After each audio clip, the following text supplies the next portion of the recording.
안녕하세요. 저는 딸 하나 두고 있는 60대 여성입니다.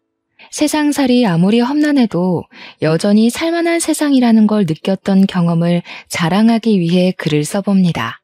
세상에는 좋은 사람들이 많다는 걸 알고는 있지만 딱히 실감할 수 있는 경험은 없었죠. 하지만 그날로 인해 저는 세상 보는 눈이 달라졌다고도 할 수 있어요. 지금부터 들려드릴 제 소중한 이야기를 관심 있게 들어주시면 감사하겠습니다.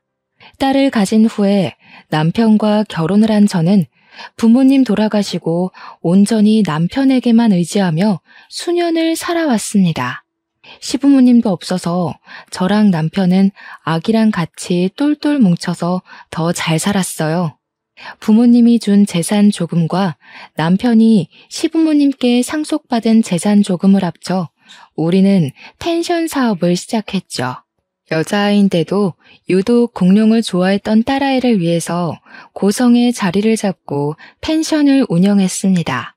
비수기에는 손님이 좀 없지만 그래도 성수기에 왕창 돈을 벌 수 있어서 딸 키우는 데는 전혀 문제가 없었어요. 아마 서울에서 생활했다면 정말 손가락 빨면서 지냈겠죠. 그나마 시골 동네라서 돈이 덜 들었던 것 같아요. 또 고성이 지내다 보면 재밌거든요. 저랑 남편도 펜션을 하면서 고성 구경 많이 하고 널리고 널린 공룡 흔적들을 다 둘러보면서 자주 나들이를 다녔습니다. 딸이 무척 좋아했고 그 덕분에 더 건강하게 컸던 것 같아요. 그리고 저희는 성수기 땐 휴가를 못 내니까 비수기 시작되면 타 지역에 가서 제대로 여행을 하고 왔거든요. 그래서 그날에도 서울의 공룡 박물관을 가기 위해 계획을 했고 즐거운 마음으로 채비한 채 남편 차에 올라탔었습니다. 오랜만에 가보는 서울 구경에 딸뿐만 아니라 저까지 들떠 있었어요. 게다가 그날은 날씨도 엄청 좋았거든요. 왠지 기분 좋은 하루가 될 것 같아서 설레어 있었는데 당황스럽게도 그날 남편에게 생각지도 못한 일이 발생하게 되었어요. 이상하다. 왜 이렇게 가슴이 답답하고 안 좋지? 아침에 먹은 게 체했나? 어제부터 메스꺼리는 것 같더니 오늘 영 이상하네. 왜? 오늘 아침 겨우 수프 먹은 게 다잖아. 많이 안 좋아? 애 때문에 혹시 몰라서 손 따는 거 가져왔는데 좀 따줄까? 좀 해줘봐.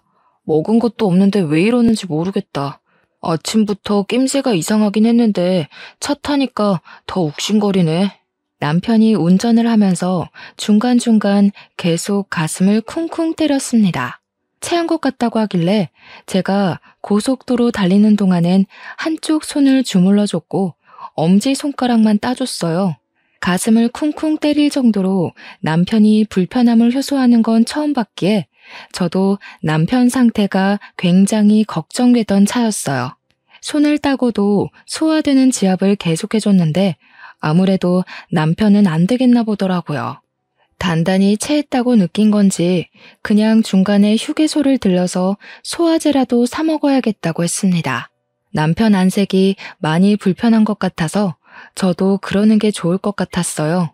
몸이 안 좋은데 멀미까지 겹친 것일 수도 있으니 딸아이랑 같이 바람 쐴 겸 쉬는 게 좋겠다고 생각했습니다. 다행히도 휴게소는 그리 멀지 않아서 금방 차를 세울 수 있었어요. 남편은 내리자마자 휴게소 매점으로 향했고 저는 딸이 화장실 가고 싶다고 해서 남편한테 먼저 차에 가 있으라고 한 뒤 화장실을 다녀왔습니다. 그렇게 화장실을 갔다 올 때까지만 해도 제 앞에 닥칠 운명을 까맣게 모르고 있었어요.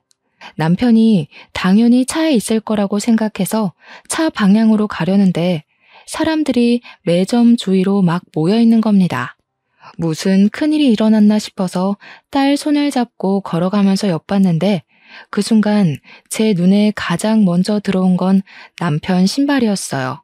그 다음 보였던 게 의식을 잃고 누워있는 남편 얼굴이었습니다.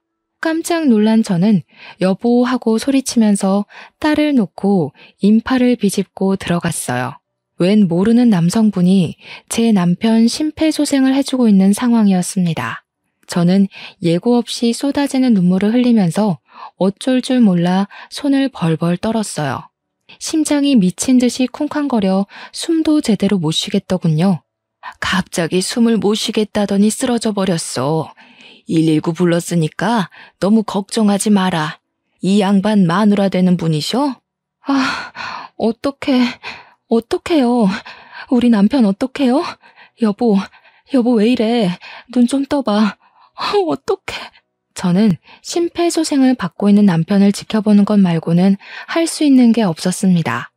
그 상황이 너무 무섭고 절망스러웠어요. 그런 제 마음을 잘 아시는 건지 할머니께서 침착하게 저를 진정시켜 주었습니다. 그때 119가 도착하고 구급대원들이 서둘러 남편을 데리고 갈 때 저는 그제야 딸을 챙기고 올라탔어요.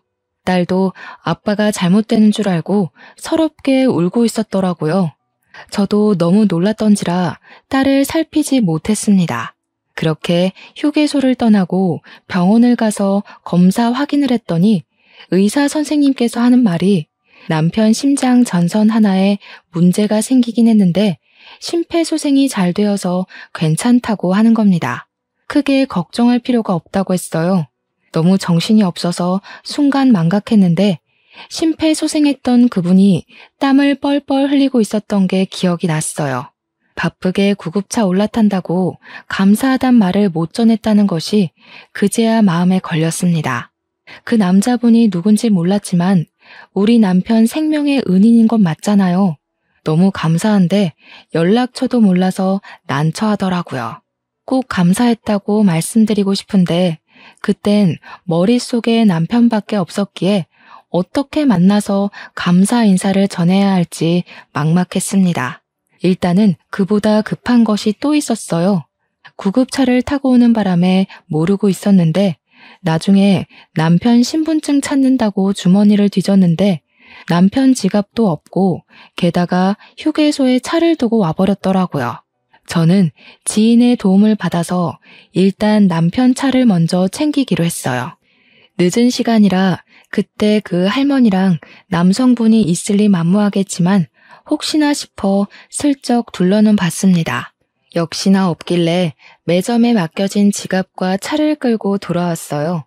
괜찮을 거라는 의사 말대로 남편은 금방 의식을 찾았습니다. 남편이 그날의 기억을 잘 못하길래 제가 생명의 은인 얘기들을 막 해줬어요. 남편도 얼굴 못 본 그분들에게 감사 인사를 전하고 싶어 하더라고요. 그런데 아쉽게도 저는 방법을 찾지 못했습니다. 그래서 남편이랑 둘이서 그 감사함을 마음에 담아두고만 있었어요. 그 후로 딸에게 공룡 박물관 데려가지 못한 미안함이 남아서 그걸 선물로 풀어주느라 은인에 대한 생각은 잠깐 잊고 지냈어요. 그런데 며칠 뒤 남편과 잠자리에 들려고 할 때쯤이었습니다. 모르는 번호로 남편한테 전화가 왔는데 그때 저도 옆에 있어서 들을 수 있었는데요. 나예요. 그때 휴게소에서 쓰러진 애기 아빠 전화 맞지? 어디 몸은 좀 괜찮은가 싶어서 전화해봤는데. 예. 혹시 그때 휴게소에서 아내 곁에 계셔주셨다는 할머님 맞으시죠? 아유, 덕분에 살았다고 연락 꼭 드리고 싶었는데 이렇게 연락이 닿을 줄은 상상도 못했네요. 그렇지. 내가 자네 지갑에서 명함 좀 뺐네. 돈 걱정이 돼서 말이지. 나도 이 나이까지 먹으면서 젊은 총각이 길거리에 픽 쓰러지는 경우는 처음 봐서 얼마나 놀랐는데 목소리 괜찮은 거 들으니까 마음이 놓이네. 정말 덕분에 살았어요. 그때 저희 식구들 다 정신이 없어서 감사 인사도 못 드렸습니다. 정말 죄송해요. 감사해요. 그리고 혹시 저한테 심폐소생술 해주신 분과는 아는 사이인가요? 저희가 그분께도 꼭 감사 인사를 하고 싶어서요. 그 사람? 내 아들 놈이야. 의사 일을 하고 있어서 맨날 심폐소생술 하니까 별로 힘들지도 않았을겨. 감사 인사는 내가 전해줄게. 지금은 아기 아빠 몸 걱정만 해. 나도 기절 한번 해본 적이 없는데 젊은 사람이 벌써 몸이 엉망이면 쓰나. 감사합니다. 정말 감사합니다. 제 생명의 은인이세요. 복 받으실 거예요. 아들분께도 꼭 제가 감사했다고 전해주세요. 직접 얼굴 보고 인사드리고 싶지만 바쁘실 것 같아서 이렇게만 말씀드리는 거 죄송해요. 남편은 할머니가 보이지도 않는데 자세를 바로 하면서까지 고개를 연신 숙였습니다. 영영 생명의 은인분들에게 인사를 못 드리게 될 줄 알았는데 그날 밤 연락이 와서 저랑 남편 둘 다 많이 놀랐어요. 할머니 말로는 남편 추후가 걱정되고 궁금해서 지갑에서 명함 하나쯤은 빼도 될 것 같아 손을 댔다고 하더라고요. 남편 지갑에 손을 대준 것이 감사했던 적은 또 처음이었어요. 어쨌든 저도 남편이 전화 끊기 전에 할머니 목소리 듣고 싶어서 폰을 넘겨받아 인사를 드렸습니다. 할머니는 마치 저와 남편의 가족이라도 되는 것처럼 건강을 많이 걱정해줬어요. 딸도 있으면서 부모가 건강해야지. 딸이 엄마 아빠 닮아서 아주 예쁘던데. 그렇게 예쁜 자식 울리면 좋은 부모 못 되는 거야. 딸한테만 투자하려고 하지 말고 자네들 몸 관리도 같이 신경 써. 가족 하나 잃는 것만큼 식구들에게 못할 짓은 없다. 할머니는 저희에게 참 감사한 충고를 해주고는 전화를 끊으셨습니다. 그 따뜻하고 마음이 너무 고마워서 저랑 남편은 새삼 눈물을 찔끔 보였어요. 그리고 할머니 말대로 건강검진을 소홀히 하지 않으며 살았습니다. 그때는 그저 정말 고맙고 따뜻하신 분이구나 그렇게만 생각하고 지난 일이라 넘겼습니다. 감사 인사도 드렸으니까 더더욱 마음에 남은 무거운 빚은 없었죠. 그리고 저희는 또 일상을 살아갔어요. 저희는 한 고비를 넘겼으니까 다음에는 더 잘 예방할 수 있을 거라고 생각을 했습니다. 그렇게 할머니 말씀대로 남편이 특히 직장과 검진을 병행하면서 주기적으로 검사를 받았는데요. 갑자기 고성병원에서 큰 병원에 가봐야겠다고 하더라고요. 그래서 남편이 연차를 내고 저랑 딸과 함께 서울로 올라갔어요. 검진을 다시 실시했더니 뇌동맥류 질환이 발견되었다면서 수술을 해야 된다는 겁니다. 솔직히 심장이 철렁했지만 그래도 의사 선생님이 남편더러 검진 열심히 해서 목숨에 지장 없이 수술로 해결할 수 있는 거라 했습니다. 조금은 안심이 되었어요. 그런데 문제는 남편 스스로의 기분이었어요. 남편은 평생 감기도 잘 안 했었는데 갑자기 이렇게 아프니까 스트레스를 많이 받았나 보더라고요. 수술을 하고 입원해 있는 동안 부쩍 기운이 빠져갔습니다. 내가 벌써 이러면 안 되는데 미안해 여보. 나 참 볼품없는 가장이지. 당신한테 힘이 돼주고 싶은데 이렇게 병든 닭이 돼버려서 미안해. 무슨 소리야. 그런 말 하지 마. 당신 덕분에 나랑 딸이 버티고 살고 있는 건데 왜 그런 마음 약한 소리를 해. 누구나 아플 수 있는 거야. 미안하면 더 힘내서 빨리 나을 생각이나 해. 남편은 결국 건강상 문제로 큰 병원에서 쉬는 게 좋을 것 같아 서울병원으로 입원을 했습니다. 저랑 딸만 고성에서 펜션하면서 남편 병원비를 위해 알뜰하게 살았죠. 저는 정말 남편만 힘을 낼 수 있다면 혼자 고생해도 상관이 없었어요. 우리 딸이 갓난아기라서 매일 시달리고 있어야 되는 것도 아니었고 돈 아껴 산다고 굶어 죽는 것도 아니었으니까요. 다만 한 가지 힘든 점이 있다면 시기가 하필 성수기가 아니라는 것이었습니다. 장사가 돈이 안 되니까 남편 병원비 마련하는 것이 좀 빠듯했어요. 그래도 남편한테는 티를 안 냈습니다. 남편이랑 매일 연락하면서 기운을 주고 싶었어요. 그런데 아무래도 남편이 아픈 데다가 혼자 있다 보니까 심리적으로 많이 우울한가 보더라고요. 공황장애 비슷한 걸 겪고 있다는 소식을 뒤늦게 알았습니다. 큰 병원이라서 정신과까지 동원이 되어 남편이 약을 먹고 있다고 하네요. 병원비 많이 들어도 괜찮으니까 필요한 치료 있으면 뭐든 다 하겠다고 해. 우리 딸 생각하면서 건강만 회복해줘. 할머니께서 그랬잖아. 애한테 부모가 없으면 그것만큼 큰 나쁜 부모는 없다고. 무슨 말인지 알지? 그렇지. 가장으로서 참 면목이 없다. 내가 어떻게든 우리 가족 책임질게. 당신이 조금만 애써서 우리 딸 좀 잘 봐주고 있어. 당연하지. 당신이야말로 우리 걱정하지 말고 기운내. 돈 걱정은 진짜 안 해도 되니까 마음 놓고. 당신이 지금 가장으로서 노력해줘야 되는 건 힘내서 치료하는 것뿐이야. 남편은 저랑 전화를 할 때만 기운 있는 목소리를 내었습니다. 그런데 저만이 남편의 기분을 눈치챌 수 있었어요. 남편은 갈수록 더 울적해지고 있었습니다. 그게 걱정되어서 결국 저는 하루 날을 잡고 오랜만에 남편에게 가보기로 했어요. 그렇게 딸이랑 같이 서울로 올라갔다가 뜻밖의 소식을 접하게 되었습니다. 병원에서 말하길 남편이 이미 한 달 전에 퇴원을 했다는 겁니다. 분명 남편과 일주일 전에 통화를 했거든요. 남편 깜짝 놀래주려고 몰래 와서 연락도 안 했었는데 그제야 저는 남편에게 미친 듯이 전화를 했어요. 그런데 연락이 닿질 않더군요. 그건 아주 잠깐의 문제가 아니었습니다. 남편은 그대로 밑도 끝도 없이 잠적을 해버렸어요.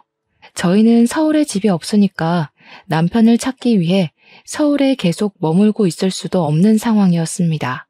결국 저는 경찰에 실종 신고만 해놓고 고성에 내려가 딸이랑 연락을 기다릴 수밖에 없었어요. 그러나 절망스럽게도 시간만 흘렀어요. 남편에게도 경찰에게도 연락이 올 기미가 없었죠. 혹시 남편이 어디 길 가다가 또 쓰러진 건 아닌가 싶어서 저는 하루가 멀다 하고 밤잠을 설쳐야 했습니다. 남들 다 일상을 사는데 제 시간만 남편이 사라진 그때로 멈춰있는 기분이었어요. 경찰에 독촉도 해봤지만 성과는 여전했습니다. 그렇게 세월이 흘러 제 딸이 어느덧 결혼할 나이가 되어버렸어요. 그때까지도 남편은 저희 곁에 무소식만 남겨주고 있었죠. 저는 결코 남편을 포기하지 못했는데 딸은 이미 마음속으로 자기 아빠를 저 세상으로 배웅한 듯 했습니다.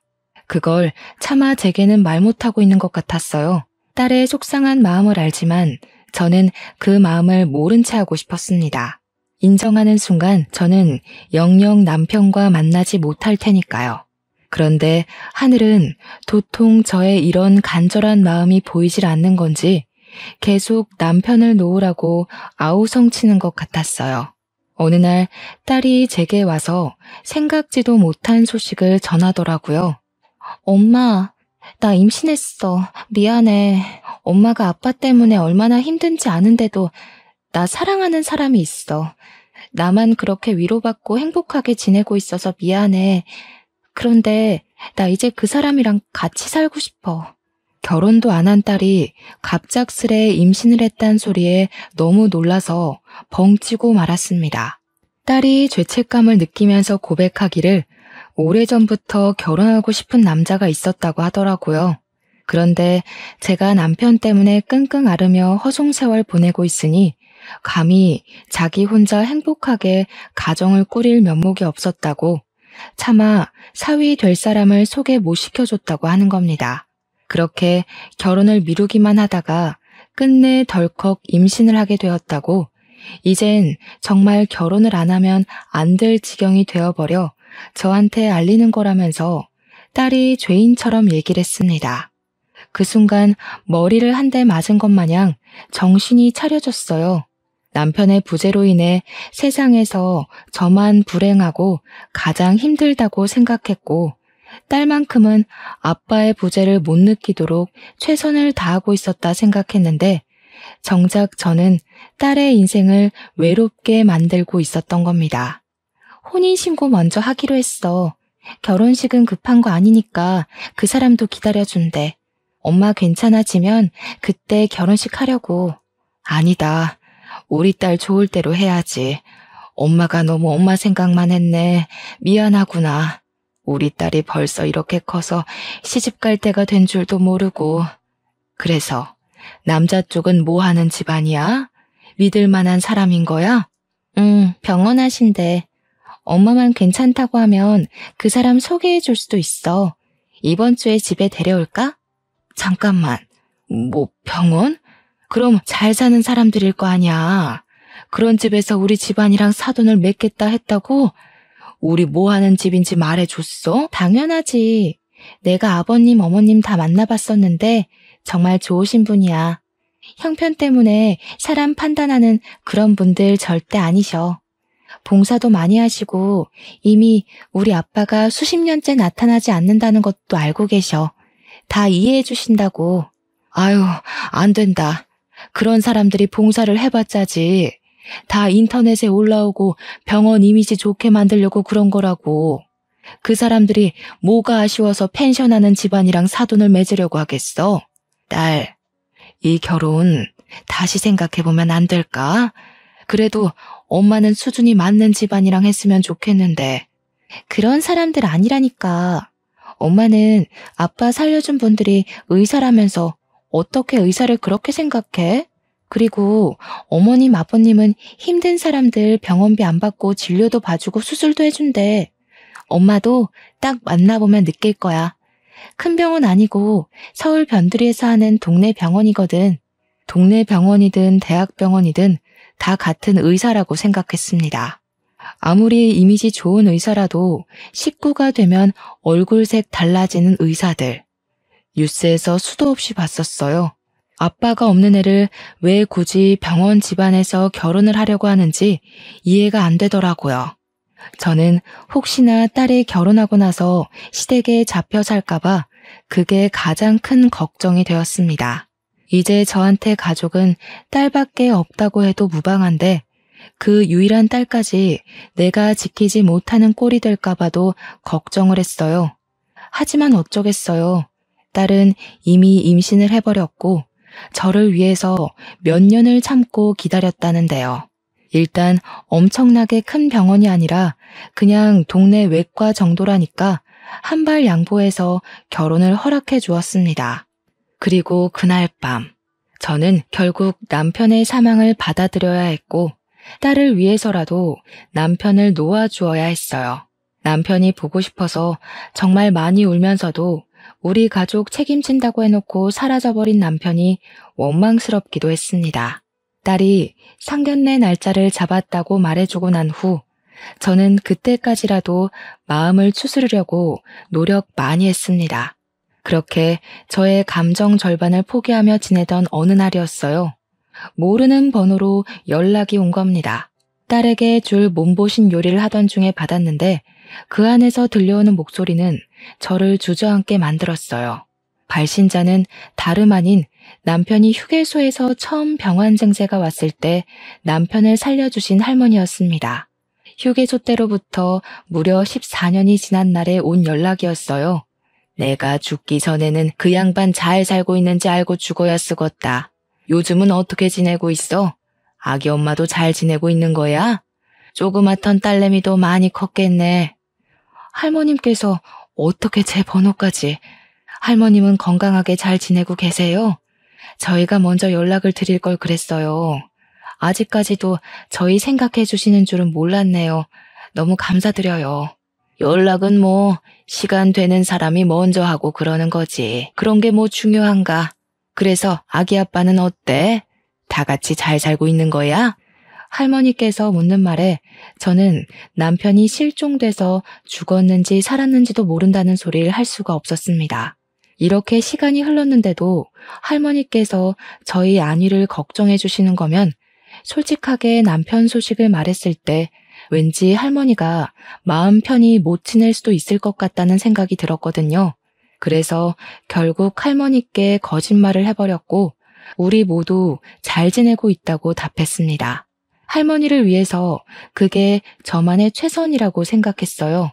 저는 우리 집안 신경 쓰지 마시고 할머니 건강 걱정하면서 지내길 바랬죠. 할머니를 생각해서 겨우 울음 삼켜가며 말을 했는데 정작 할머니는 대답이 없었습니다.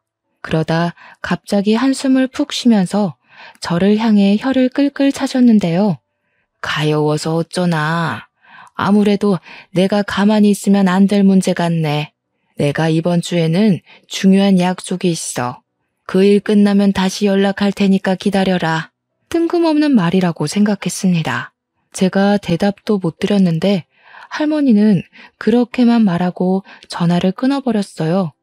할머니의 말이 의아했지만 그보다 겨우 마음 정리했던 남편을 다시 떠올린 셈이라서 가슴이 무너질 만큼 슬픈 기분을 또 느꼈습니다. 시간을 어떻게 흘려보내는지 모르게 딸 상견례 날이 다가왔어요. 그래도 딸 상견례에선 울상으로 있을 수 없어서 딸과 함께 미용실에서 메이크업과 헤어까지 받고 상견례 자리에 갔습니다. 저랑 딸이 먼저 도착했고 한 2분 뒤에 사돈될 사람들이 우르르 들어오는데 그때 저는 앉은 자리에서 벌떡 일어날 수밖에 없었어요. 휠체어에 실려서 들어오는 할머니가 있었는데 얼굴 보자마자 14년 전 우리 남편을 살려주고 제 곁을 지켜준 은인이라는 게 바로 생각이 났습니다. 너무 놀라서 저는 바로 할머니를 아는 채 했어요. 그러자 할머님이 저를 가만히 보다가 박수를 짝 치더라고요. 어머나, 이게 누구야? 아기 엄마가 어떻게 여길 다 왔어? 설마 우리 집 손자 며느리 될 사람 엄마인 거야? 가만히 있어봐. 그럼 손자 며느리가 그때 그 꼬마애? 네, 맞아요. 제 딸이에요. 아니, 어떻게 이럴 수가 있대요? 그럼 할머니께서 제 사돈 식구란 말씀이세요? 사돈네 사람들은 제가 할머니와 아는 사이니까 굉장히 놀라워했습니다.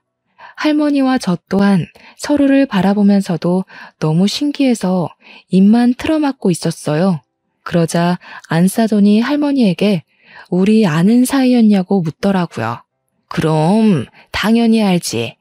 내가 이 집안 사람들 때문에 한 번도 아니고 2번이나 놀라고 있는데, 아니 이제 3번째인가?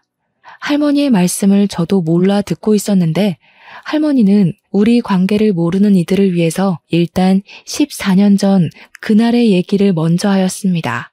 그러자 안사돈이 어머 하면서 갑자기 저와 할머니 사이의 이야기를 아는 채 하더라고요. 그때 안사돈 하는 말에서 저는 할머니가 왜 우리 집 때문에 2번째, 3번째 놀란다는 소리를 했는지 알게 되었어요. 어머님, 혹시 그분 말씀하시는 거세요? 아버님 병원에서 지내는 분이요? 그래.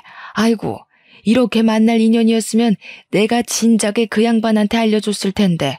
그 양반 아무것도 모르고 또 가족 사진만 들여다보고 있을 거야, 둔치처럼.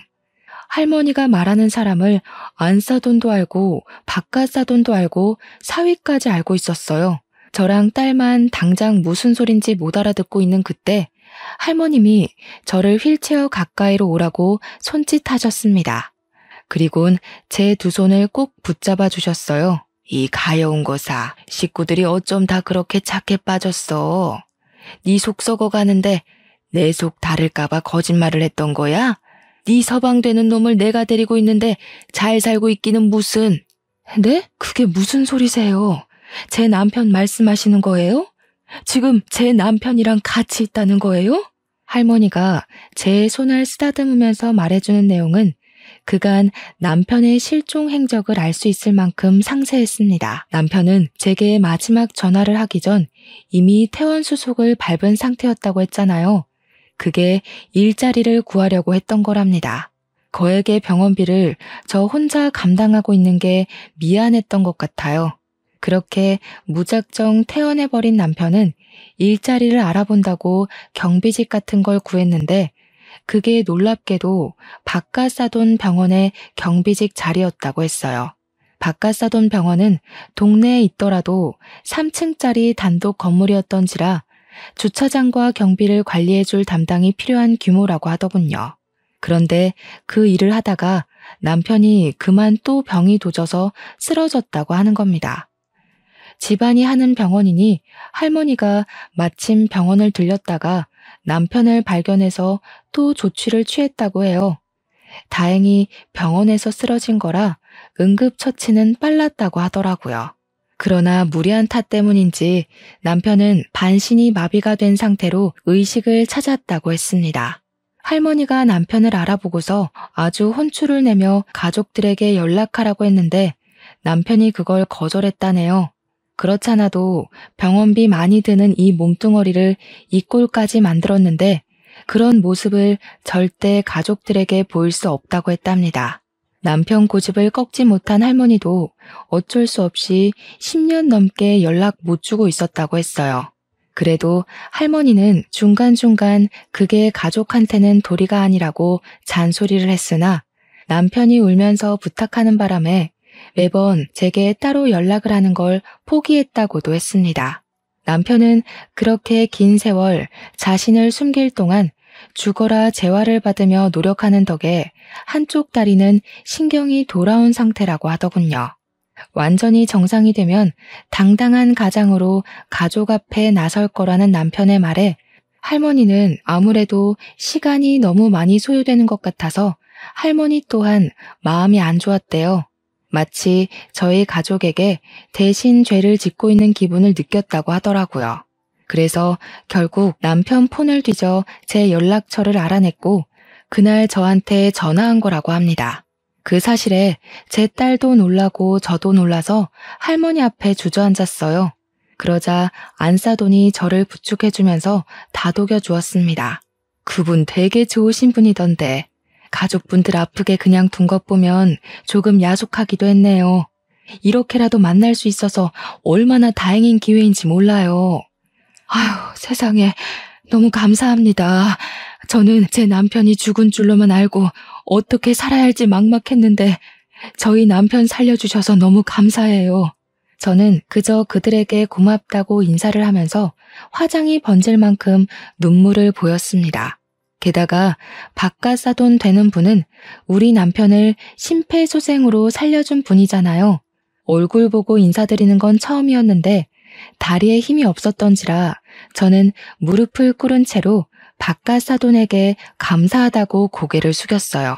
다들 저더러 당연히 해야 할 일을 했을 뿐이라며 대신 위로해 주었습니다. 이 상황이 그저 너무 감사했는데 일단 저는 당장이라도 남편을 찾아가고 싶었어요. 하지만 저희는 상견례를 위해서 모인 사람들이라서 마음을 추스리고 자리에 앉아 그제야 사돈으로서 인사를 나눴습니다. 여기서 이럴 게 아니라 우리 인사 나눠야 될 사람이 한 분 더 있잖아요. 그래도 애들 상견례인데 우리 아들 장인어른 되는 분과도 한자리에서 인사 나누는 게 맞지 않겠어요? 이만 정리하고 저희 병원으로 2차 갑시다. 그래도 사돈들이 제 마음을 알아준 건지 상견례를 간단하게 마치고서 서둘러 남편이 있다는 병원으로 데려가 줬어요. 바깥 사돈이 태워줘서 저랑 딸이랑 바깥 사돈이랑 사위가 같이 움직였고 안사돈 차로 할머니랑 둘이 따로 왔습니다. 그렇게 찾아간 병실 문 앞에는 정말 제 남편의 이름이 적혀 있었어요. 그걸 보자마자 저는 벌써 눈물이 터졌습니다. 심장이 미친 듯이 뛰어 다리가 후들거렸어요. 딸과 사위의 부축을 받으면서 그렇게 병실로 들어갔는데 남편이 창가에 화분을 정리하며 목발을 짚고 있더라고요. 보자마자 여보 하고 불렀습니다. 남편이 저를 돌아보는데 14년 만에 보는 남편의 모습에 허둥대면서 뛰어갔어요. 그리곤 남편을 붙잡고 여기저기 살펴보면서 오열을 했습니다. 제 눈앞에 있는 남편이 꿈은 아닐까 싶어서 한참을 놓지 못하고 있었는데 남편이 저를 포근하게 안아줘서 실감했어요. 남편은 저랑 딸이 찾아온다는 걸 할머니한테 좀 전에 연락받은 듯 했습니다. 너무 오래 기다리게 했지. 미안해. 내 욕심 때문에 자꾸 시간만 미루다 보니까 당신이랑 딸만 아프게 만들었다. 우리 딸 저렇게 예쁘게 키우느라 얼마나 고생했어. 남편은 애써 웃으면서 저랑 딸한테 사과를 했어요. 그러면서 뒤이어 덧붙이는 말이 가족을 이렇게 직접 보니까 힘이 나고 좋은데 그놈의 책임감 때문에 차마 저랑 딸 앞에 못 나타났던 것이 이제야 후회스럽다고 하더라고요. 다시 돌아보니까 그건 책임감이 아니라 도망이었을 뿐이었다는 걸 깨달았다네요. 남편의 사과 따위 저는 다 필요 없었습니다. 그저 남편이 살아있는 것만으로도 너무 감사했어요. 딸도 뒤늦게 아빠한테 다가와서 아빠랑 포옹을 하며 보고 싶었다고 엉엉 울었습니다. 우리 딸이 아빠 없는 동안 엄청 예쁜 아가씨가 됐네. 어쩜 그렇게 똑 부러지는 사위를 골랐대? 아빠는 두말할 것 없이 우리 사위로 합격이야. 아마 딸보다 내가 더 사위를 잘 알지 않을까 싶은데? 사위는 남편을 바라보면서 어안이 벙벙해선 아저씨가 제 여자친구 아빠인지 꿈에도 몰랐다고 놀라 있었어요. 듣자 하니 딸이 아빠 얘기 나오면 속상해서 사위한테는 그냥 아빠가 오래전에 집 나가서 돌아가신 것 같다고만 했다더라고요. 그래서 사위도 그런 줄로만 알았다네요. 그리고 평소 남편 병실에 종종 찾아오면서 고민 상담을 많이 나눴던 것 같습니다. 제 딸에게 잘 보이고 싶었던 사위는 딸 가진 남편에게 이런저런 조언을 많이 구했다 하더라고요. 사위가 그간 남편의 말동무가 되어준 것 같아 고마웠는데 이것이 사위뿐만이 아니라는 게 좀 놀라웠습니다. 할머니도 남편이 우울증 안 걸리게 케어해준다고 마실 나오는 겸 남편에게 엄마 노릇을 해주었고 사부인도 가끔씩 남편이 먹고 싶다는 도시락을 싸주고 그랬다 하네요. 바깥사도는 우리 남편을 1순위 환자로 꼼꼼하게 살펴줬고 병원장인 할머니 남편은 아빠한테 병원비를 받지 않았다고 합니다. 대체 얼마나 많은 은혜를 받은 건지 가늠을 할 수가 없었어요. 그저 사돈 식구들에게 너무 감사해서 몸둘 바를 몰랐습니다. 남편도 우리 가족한테 미안한 마음에 늘 마음속 응어리를 담아두고 살았는데 이렇게 얼굴 보니까 그간의 스트레스와 우울증이 다 씻겨가는 것 같다고 자기가 여태 잘못 판단했다는 걸 자각했어요.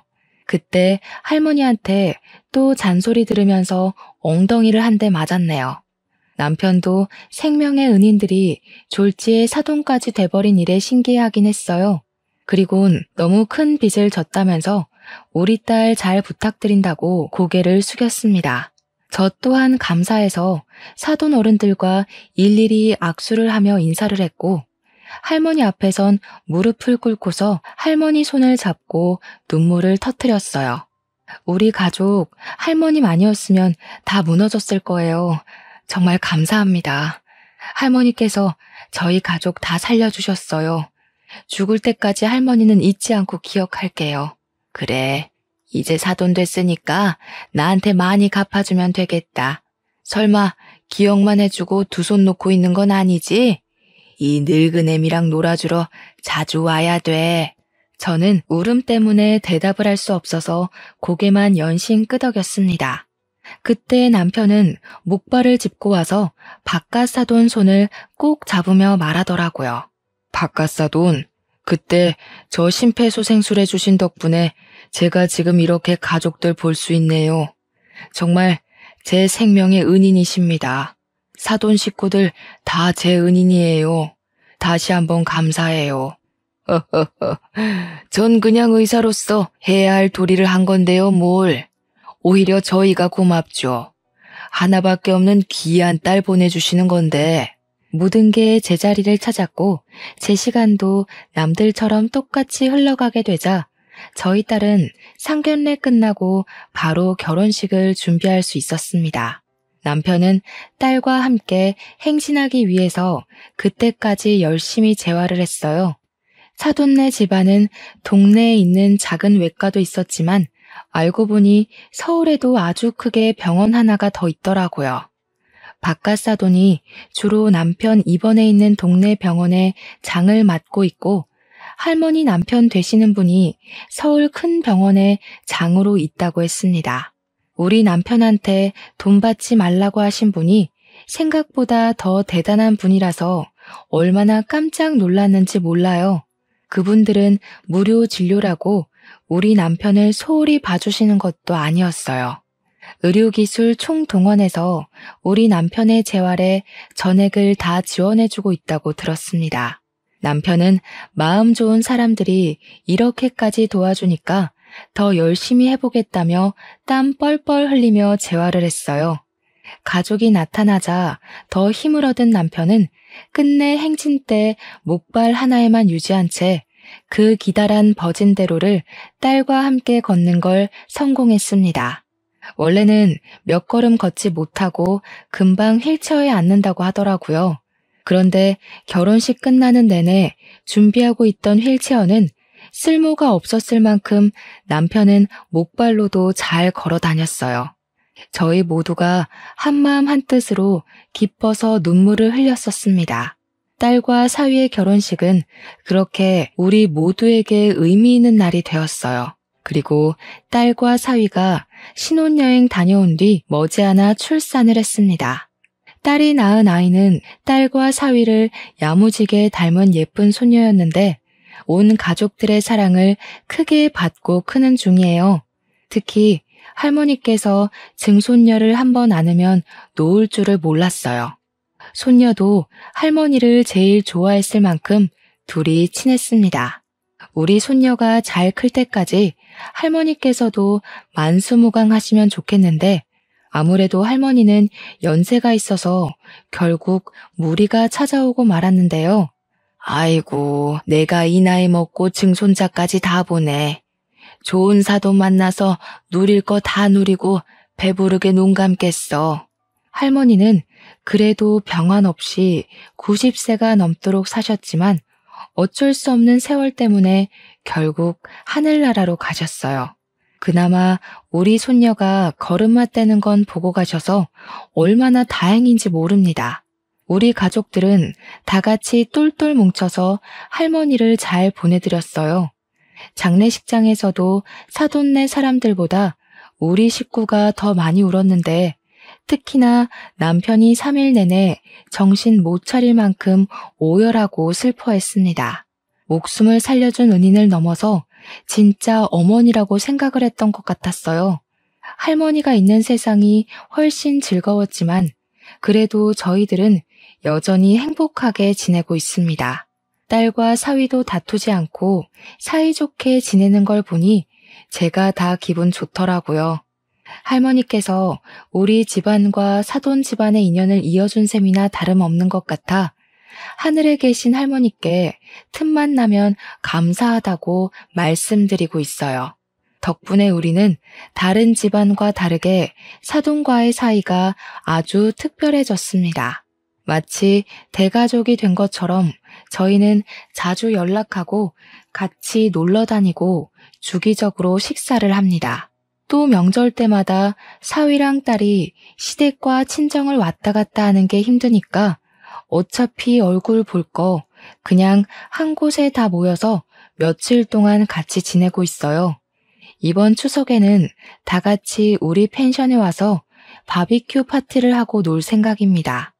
모든 게 그저 즐겁기만 한데 딱 한 가지 마음속에 내내 해결 안 되는 불편함이 남아 있었는데요. 사돈네 병원에서 계속 남편에게 무료 진료를 봐주려고 하는 것이 문제였습니다. 우리는 받을 만큼 받았기에 이제는 어떻게든 한 푼이라도 더 내려고 했거든요.